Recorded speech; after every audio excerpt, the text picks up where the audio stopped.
Halo semua, kali ini kita akan membahas konsep dan contoh soal vektor bagian pertama, yaitu tentang vektor dan operasinya secara geometris. Oke, adik-adik, di sini sebelum kita melihat pengertian dari vektor, kakak mau ajak kita semua melihat sebuah kasus berikut ya. Jadi misalnya ada sebuah balok, di sini kakak taruh di lantai, begini ya. Kemudian setelah itu kakak geser baloknya sehingga sekarang baloknya berada di sebelah sini. Nah, di mana jarak posisi awal dengan posisi akhir ini ya, itu jaraknya sejauh misalkan 5 meter. Oke, sekarang pertanyaannya kayak gini nih adik-adik. Bagaimana perpindahan balok tersebut? Nah, adik-adik di sini kita bisa jawab seperti ini kan ya. Jadi balok tersebut berpindah sejauh 5 meter. Dan ini benar ya adik-adik. Ya kan jelas-jelas dia tadi kakak bilang pindah sejauh 5 meter. Tetapi dengan pernyataan ini saja ya, kita kurang mendapat cukup informasi ya. Maksudnya gimana tuh? Maksudnya gini, balok berpindah sejauh 5 meter. Tanpa melihat situasinya ya, kita nggak tahu balok tersebut pindahnya ke arah kanan atau ke arah kiri. Kan bisa aja 5 meternya ke arah kiri kan ya adik-adik. Atau bisa juga ya, balok tersebut berpindah ke depan ya sejauh 5 meter. Atau ke belakang sejauh 5 meter. Atau bahkan ke atas ya, ke atas sejauh 5 meter. Nah, adik-adik, pernyataan seperti ini hanya memperlihatkan nilai atau jaraknya ya. Jadi ini hanya nilai kan ya. Sehingga pernyataan ini dikategorikan mengandung satu besaran yang disebut besaran skalar. Nah, nanti kita akan melihat lebih lanjut ya apa yang dimaksud dengan besaran skalar.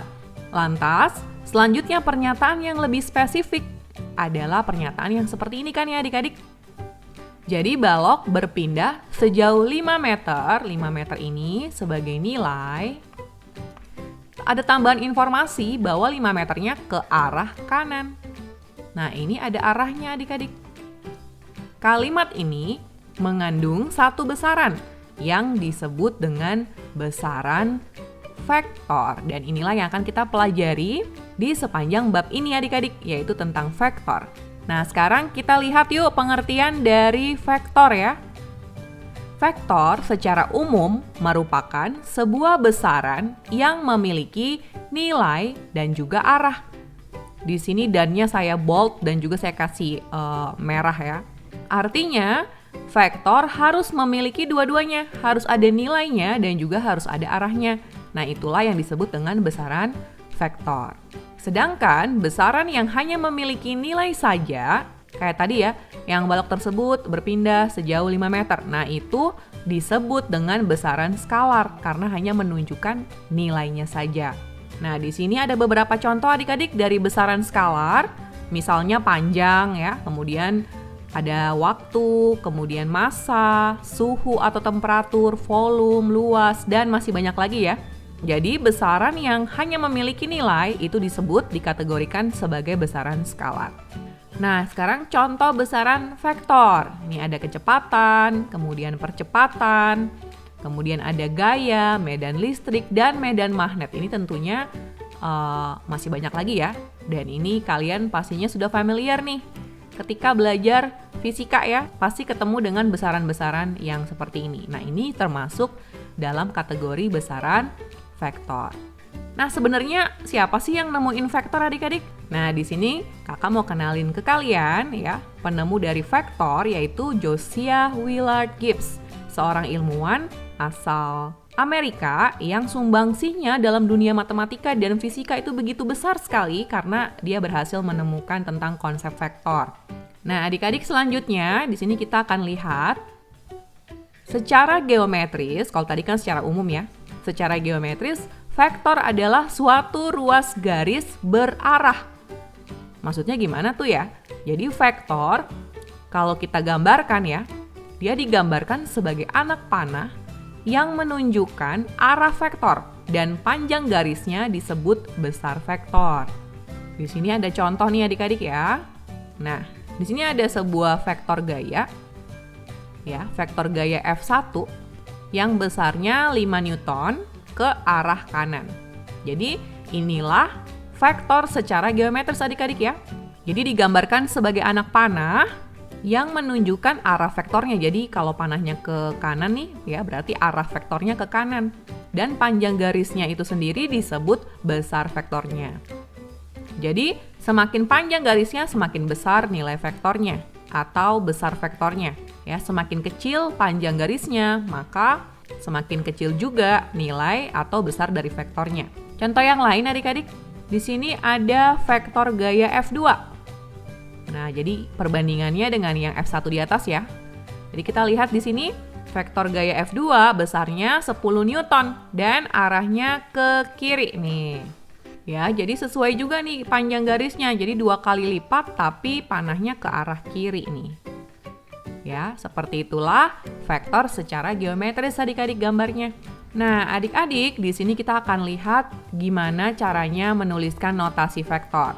Jadi simbol atau lambang vektor dapat dituliskan dengan cara vektor bisa disimbolkan dengan 2 huruf besar atau 1 huruf yang di atasnya diberi tanda anak panah atau tanda garis. Nah, cara yang lain bisa juga dituliskan dengan 2 huruf besar atau 1 huruf yang ditebalkan. Nah, jika menggunakan 2 huruf, maka huruf pertama merupakan titik asal atau titik pangkal vektor. Dan huruf kedua adalah arah vektor atau ujungnya vektor. Contohnya seperti ini adik-adik ya. Ini ada sebuah vektor yang asalnya dari titik A ya. Ini disebut titik pangkal vektor. Kemudian vektornya mengarah ke titik B ya. Dan ini disebut ujung vektor. Maka ada beberapa alternatif untuk kita bisa menuliskan notasi vektor. Jadi kalau dengan cara yang centang pertama ini, bisa kita tuliskan dengan seperti ini adik-adik. Ya, jadi bisa dengan 1 huruf, nih 1 huruf ya. Dengan di atasnya diberi tanda anak panah. Atau bisa juga cuman garis aja nih di atasnya. Gak harus huruf kecil ya, bisa juga huruf besar kalau dia cuman 1 huruf. Jadi bisa A besar nih kayak gini, tanda panah di atasnya atau cuman tanda garis di atasnya. Nah, lebih spesifik lagi adik-adik ya. Kalau 1 huruf kan singkat banget ya. Lebih spesifik lagi kita bisa tuliskan seperti ini adik-adik. Ya, dengan menggunakan 2 huruf ya, 2 huruf dengan aturan huruf pertama merupakan titik pangkal dan huruf kedua merupakan ujung dari vektornya. Jadi harus AB nih ya. Karena arahnya kan ke B ya. Dan di atasnya bubuhkan tanda panah. Atau bisa juga cuman garis saja. Nah, selain dengan opsi yang di atas ini ya, vektor ini dapat kita tuliskan juga dengan opsi berikutnya, yaitu dengan menggunakan huruf yang ditebalkan nih. Jadi kayak gini juga boleh ya adik-adik untuk menuliskan notasi vektor. Jadi dengan huruf tebal. Bisa 1 huruf, ya, bisa 2 huruf. Kalau 2 huruf ya adik-adik harus pakai huruf kapital ya. Jadi di sini harus huruf besar. Kalau 1 huruf baru bisa huruf kecil atau huruf besar.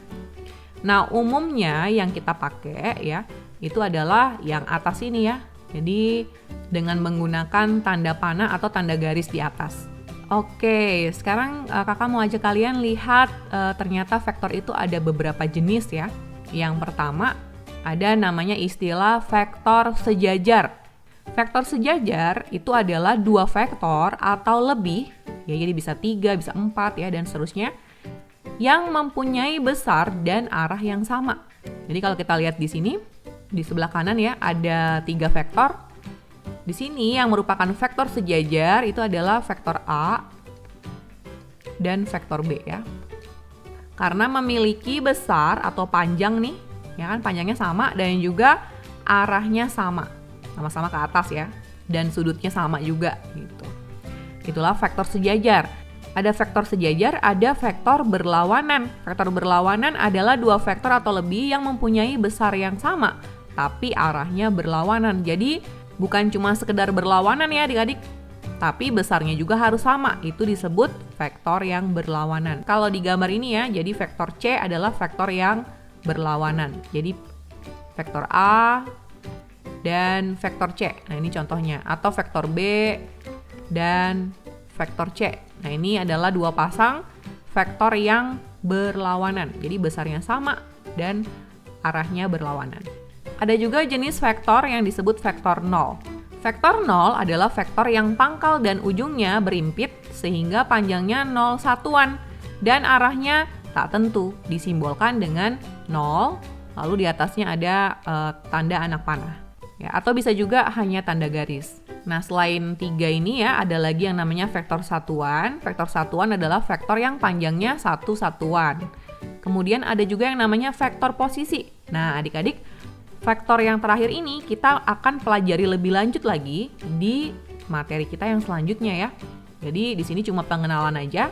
Jadi vektor posisi adalah vektor pada bidang yang berpangkal di pusat koordinat 0,0 dan berujung pada suatu titik yaitu x, y.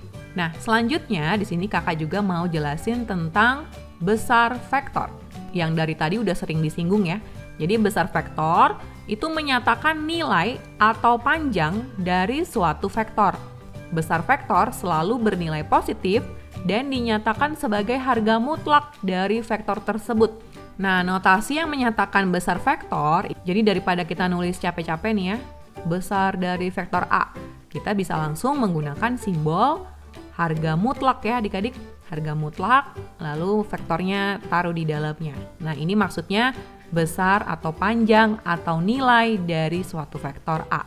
Contohnya adik-adik ya. Nah, di sini ada vektor F1 dan ada vektor F2.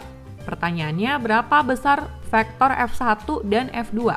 Maka kita bisa jawab dengan menggunakan simbol atau notasi harga mutlak ya. Jadi F1, lalu ada tanda panah ya, anak panah di atas. Nah, seperti ini. Jadi di sini besar untuk vektor F1 itu adalah 5 Newton. Kemudian besar untuk vektor F2 itu adalah 10 Newton. Nah, seperti ini ya. Penulisan besar vektor dengan menggunakan notasi. Oke. Sekarang kita akan lihat operasi vektor secara geometri.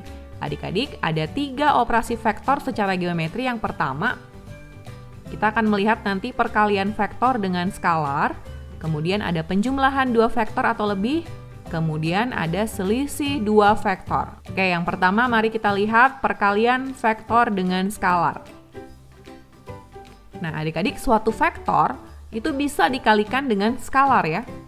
Jika K suatu bilangan real dan A tanda panah nih, ini adalah suatu vektor, maka perkalian K dengan vektor A menghasilkan, jadi ada beberapa hasil yang mungkin terjadi ya dari perkalian K dengan vektor A. Yang pertama akan menghasilkan suatu vektor yang panjangnya K kali panjang vektor A dan arahnya sama dengan arah vektor A. Nah, hasil yang seperti ini diperoleh jika K-nya itu lebih dari 0, alias positif ya. Positif. Terus kalau K-nya nggak positif gimana nih? Maka hasil perkalian K dengan vektor A akan menghasilkan suatu vektor yang panjangnya sama nih, yaitu K kali panjang vektor A, dan arahnya berlawanan dengan arah vektor A. Ya, ini khusus untuk kalau K-nya itu kurang dari 0, alias negatif. Nah, satu lagi kemungkinan hasil dari perkalian K dengan vektor A itu adalah vektor 0. Vektor 0 itu ketika K-nya itu sama dengan 0 adik-adik. Jadi kalau K-nya 0, maka perkalian K dengan vektor A akan menghasilkan vektor 0. Nah, mari kita simak contoh. Di sini diketahui gambar vektor P, yaitu di samping ini ya. Nah, dari gambar tersebut, tentukan 2P, lalu negatif P, lalu setengah P, dan juga min 3/2P. Oke, adik-adik, pertama di sini 2P ya. Jadi ini kan P-nya nih ya. Saat kita mau menentukan 2P, karena 2 ini positif ya, caranya kita gambar vektor P ya, dengan arah yang sama, ke arah kanan atas nih ya, dengan panjang sebesar 2 kalinya dari panjang vektor P.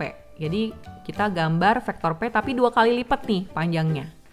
Jadi seperti ini nih adik-adik ya. Saya gambar dari sini adik-adik ya. Kalau cuman segini kan berarti vektor P ya. Karena 2P berarti kita gambar 2 kali. 2 kali lipat panjangnya. Nah adik-adik inilah vektor 2P. Ya, jadi arahnya sama, panjangnya 2 kali lipat dari panjang vektor P. Sekarang kita mau gambar negatif P ya adik-adik. Nah di sini K-nya adalah min 1 nih. Min 1P berarti panjangnya 1P ya. Jadi sama nih panjangnya, tapi karena min ya, karena K-nya kurang dari 0, maka arahnya berlawanan dengan arah dari vektor P. Jadi kalau vektor P ke arah kanan atas, maka vektor min P itu akan ke arah kiri bawah adik-adik. Jadi kayak gini nih. Nah adik-adik inilah vektor min P. Ya, jadi arahnya berlawanan dengan arah vektor P. Dan panjangnya sama ya adik-adik. Sekarang vektor setengah P nih adik-adik. Vektor setengah P berarti kita gambar vektor P arahnya sama ya, ke kanan atas, tapi panjangnya setengahnya dari vektor P. Berarti vektor setengah P adalah seperti ini adik-adik. Jadi hanya gambar setengahnya aja. Nah inilah vektor setengah P. Berikutnya vektor min 3/2P nih. Jadi kalau vektor min 3/2P panjangnya 3/2 kali panjang vektor P. Dan arahnya berlawanan ya dengan arah vektor P. Berarti seperti ini nih adik-adik.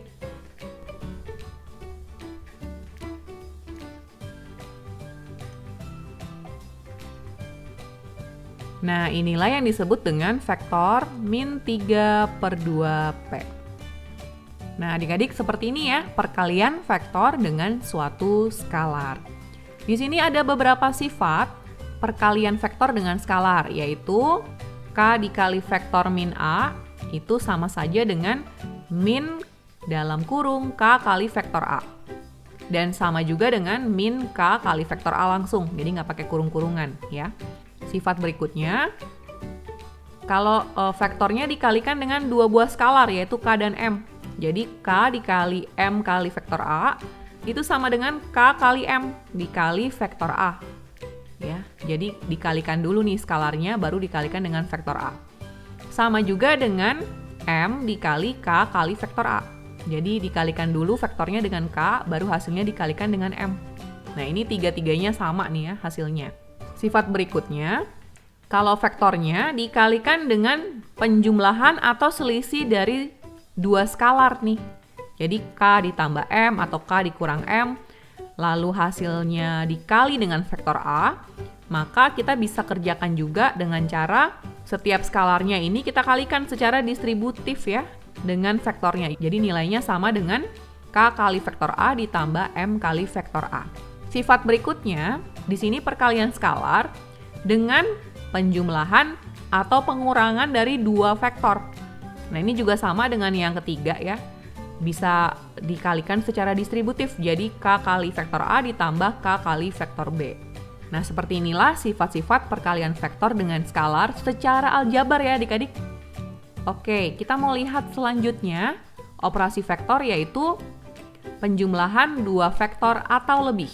Adik-adik, hasil dari suatu penjumlahan 2 vektor atau lebih itu disebut vektor hasil atau vektor resultat.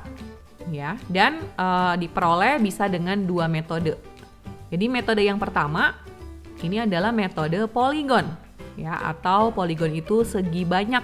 Jadi metode ini lebih dikenal dengan metode segitiga. Nah, caranya seperti gimana ya? Seperti begini nih adik-adik. Jadi langkah pertama menyusun vektor pertama sedemikian sehingga ujungnya bertemu dengan pangkal vektor kedua. Jadi ujung vektor ketemu dengan pangkal vektor. Jika terdapat lebih dari 2 vektor, ujung vektor kedua disambungkan dengan pangkal vektor ketiga. Dan seterusnya ya, jadi terus ujung ketemu pangkal ya. Kemudian hasil penjumlahan semua vektor adalah anak panah yang ditarik dari pangkal vektor pertama sampai ke ujung vektor terakhir. Lebih gampangnya nih adik-adik bisa lihat nih ya. Konsep ini nih yang warna merah, jadi vektor AB ditambah dengan vektor BC. Jadi, ujung vektor pertama ya, itu disambung dengan pangkal dari vektor kedua. Nah, hasilnya atau resultannya adalah anak panah yang ditarik dari pangkal vektor pertama sampai ke ujung vektor terakhir. Jadi hasilnya itu adalah AC. Nah, seperti ini konsepnya ya adik-adik, menggunakan metode poligon. Oke, contohnya. Gambar di samping adalah vektor A dan vektor B. Pertanyaan A, tentukan vektor A ditambah vektor B. Pertanyaan B, tentukan 2 kali vektor A ditambah vektor B. Oke, kita sekarang kerjakan dulu yang A ya. Jadi vektor A ditambah dengan vektor B dengan menggunakan metode poligon. Caranya nih adik-adik, jadi kita gambar vektor A. Lalu ujung dari vektor A kita sambung atau kita pertemukan dengan pangkal dari vektor B. Jadi ini kan vektor B nih ya. Vektor B ini kita taruh di ujung dari vektor A. Jadi kita gambar lagi vektor B-nya ya, mulainya dari ujungnya vektor A. Nah, ini adalah vektor B. Karena cuma 2 vektor ya. Di sini vektor resultannya itu adalah anak panah yang ditarik dari pangkal vektor pertama sampai ujung vektor terakhir. Berarti ini resultannya adik-adik. Ya, ini adalah vektor A ditambah vektor B. Nah, inilah adik-adik menjumlahkan dengan metode poligon. Atau kalau cuma ada 2 vektor kayak gini yang dijumlahin, kelihatannya kayak metode segitiga ya adik-adik. Sekarang kita mau jawab yang B. Disuruh tentukan 2 kali vektor A ditambah vektor B. Jadi, kita gambar vektor A tapi 2 kalinya adik-adik ya, dengan arah yang sama. Ya, jadi kalau vektor A-nya 2 satuan ke kanan, berarti 2 kali vektor A itu 2 kali lipatnya, 4 satuan adik-adik. Ke arah kanan. Nah, inilah vektor 2A. Ditambah dengan vektor B, jadi vektor B-nya pangkalnya kita taruh di ujung dari vektor 2A.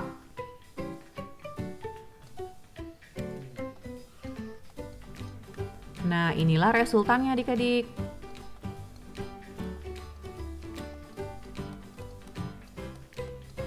Nah, seperti itulah menggunakan metode poligon ya. Gampang bukan adik-adik? Oke, yuk kita lihat metode yang satu lagi, yaitu metode jajar genjang. Nah, menggunakan metode ini langkah pertamanya adalah menyusun vektor pertama dan vektor kedua di mana kedua pangkalnya bertemu. Jadi kalau tadi metode poligon kan ya, ujung vektor pertama disambung dengan pangkal dari vektor kedua.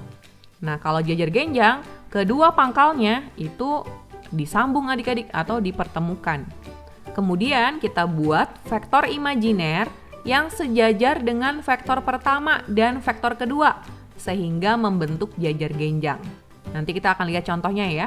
Nah, resultannya atau hasil penjumlahannya itu adalah diagonal jajar genjang yang ditarik dari pangkal vektor sampai ujung vektor imajiner. Jadi kita menggunakan yang tadi lagi ya, contoh yang tadi. Dan kita menjawab pertanyaan yang sama, ya, yaitu yang pertama vektor A ditambah vektor B. Dengan menggunakan metode jajar genjang, kedua pangkal dari vektor A dan vektor B kita pertemukan adik-adik. Jadi seperti ini ya. Nah, ini kan vektor A ya. Nah, pangkal kita pertemukan dengan pangkal adik-adik. Nah, seperti ini adik-adik. Selanjutnya, kita buat vektor imajiner yang sejajar dengan vektor pertama dan vektor kedua. Jadi kita buat di sini adik-adik. Ya, sehingga membentuk jajar genjang. Jadi kita buat seperti ini adik-adik ya. Vektor A-nya kita buat vektor imajinernya di sini. Vektor B ya kita buat juga vektor imajinernya di sini. Vektor sejajar itu harus besar dan arahnya sama. Kemudian vektor resultannya atau hasil penjumlahannya itu adalah diagonal jajar genjang Ini kan jajar genjang ya adik-adik. Diagonal jajar genjang yang ditarik dari pangkal vektor sampai ujung vektor imajiner. Ini pangkal vektor ya. Ini ujung vektor imajiner. Kita tarik adik-adik. Nah, inilah hasil atau resultannya adik-adik. Nah, seperti ini ya adik-adik cara mendapatkan vektor resultan dari penjumlahan vektor. Sekarang yang B ya. Jadi 2 kali vektor A ditambah vektor B. Di sini kita bikin adik-adik 2 kali vektor A ya.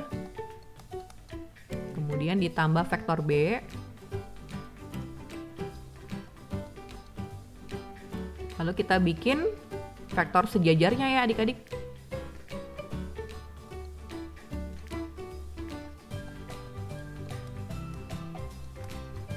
Lalu kita tarik diagonal dari pangkal vektor ke ujung vektor imajiner. Nah, inilah vektor resultannya. Oke adik-adik ya, inilah operasi penjumlahan 2 vektor atau lebih.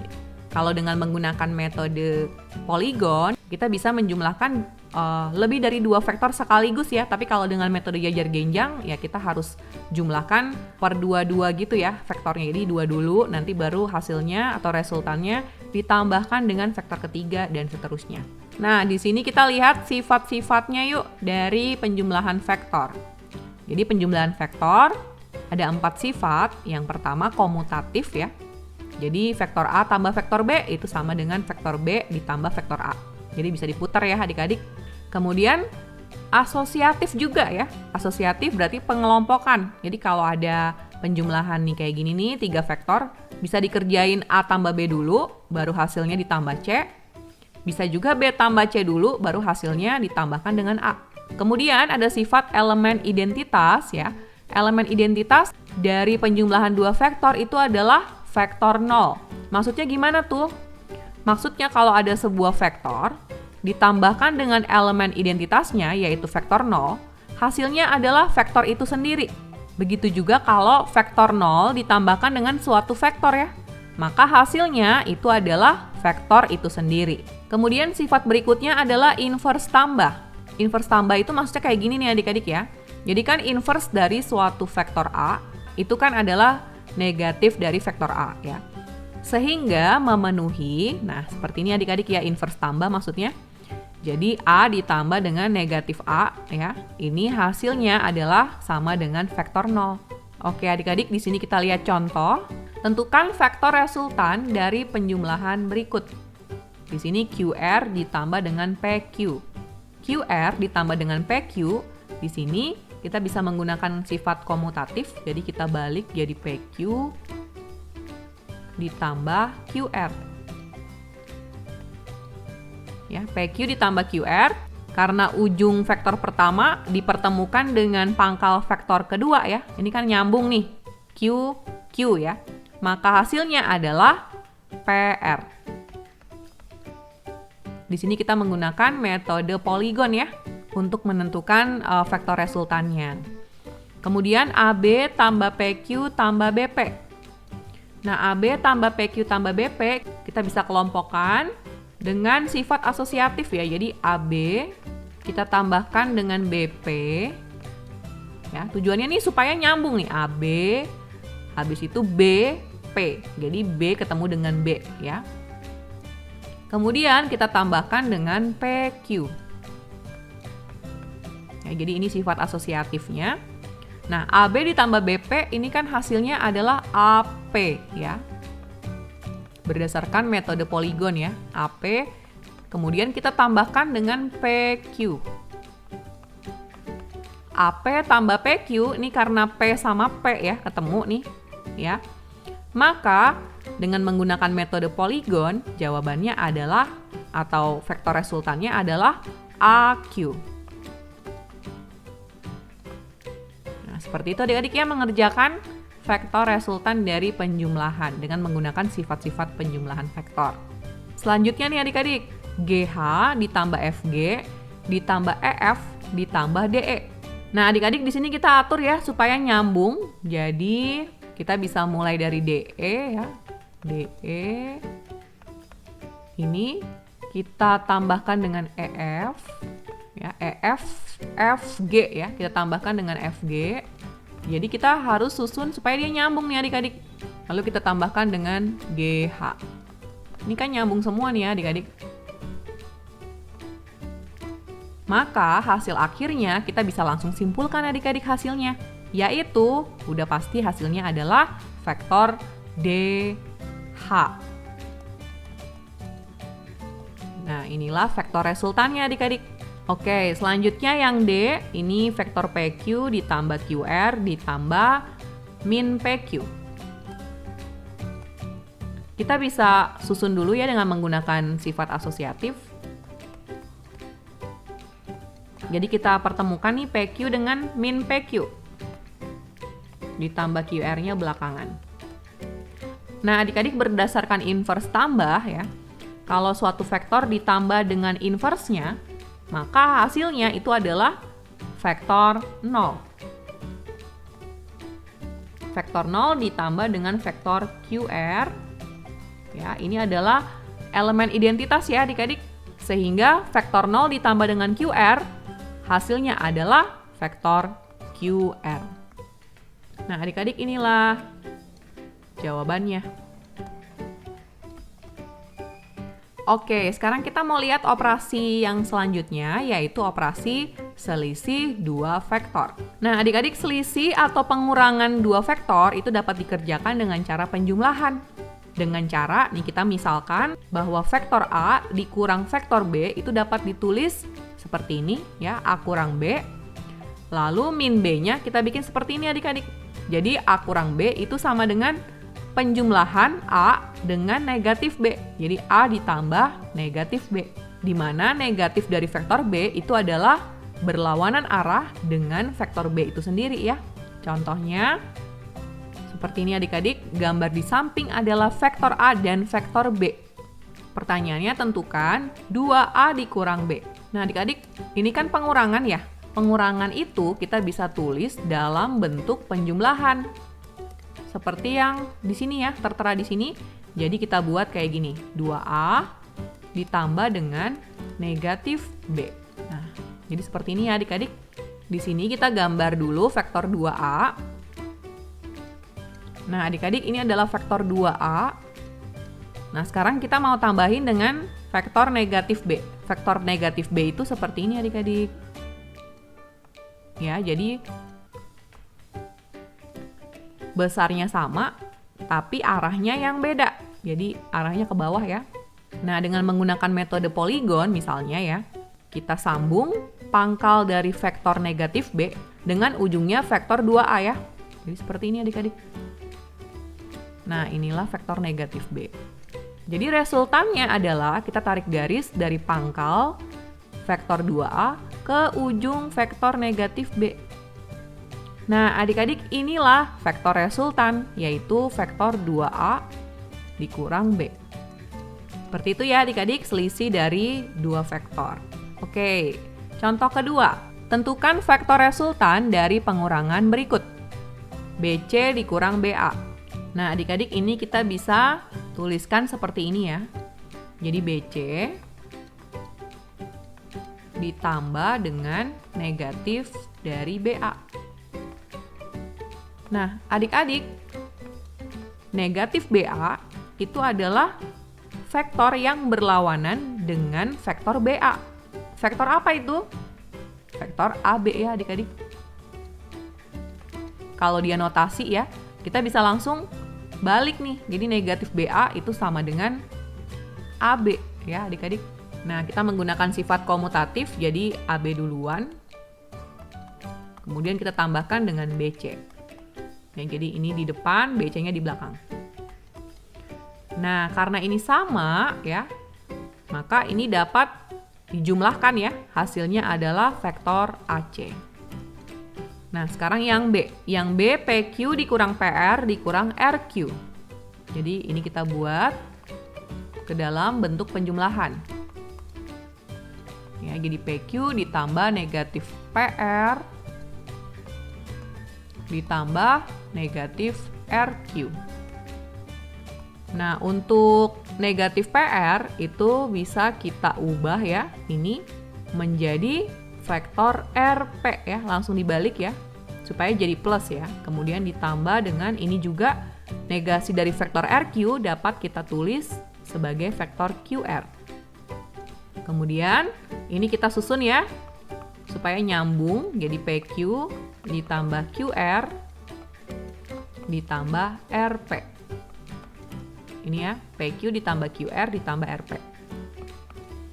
Dan karena ini semua nyambung ya, jadi hasilnya itu adalah vektor yang paling depan ini ya, dengan ujung vektornya ini, yaitu vektor PP. Vektor PP ya, itu berarti pangkal vektor tersebut ada di titik P, dan ujung vektor tersebut juga ada di titik P. Vektor yang pangkal dan ujungnya berada di satu titik atau berimpit ya, itu disebut dengan vektor 0. Jadi kita bisa tuliskan seperti ini adik-adik. Inilah jawabannya ya adik-adik. Oke adik-adik, sampai di sini penjelasan tentang konsep vektor dan juga operasinya secara geometris. Pastinya kalian penasaran ya dengan contoh-contoh yang lain? Jangan lewatkan video pembahasan dan latihan soal vektor dan operasinya secara geometris masih di channel kesayangan Warung Matematika 2. Terima kasih sudah menyaksikan video ini. Salam Warung Matematika, matematika untuk semua.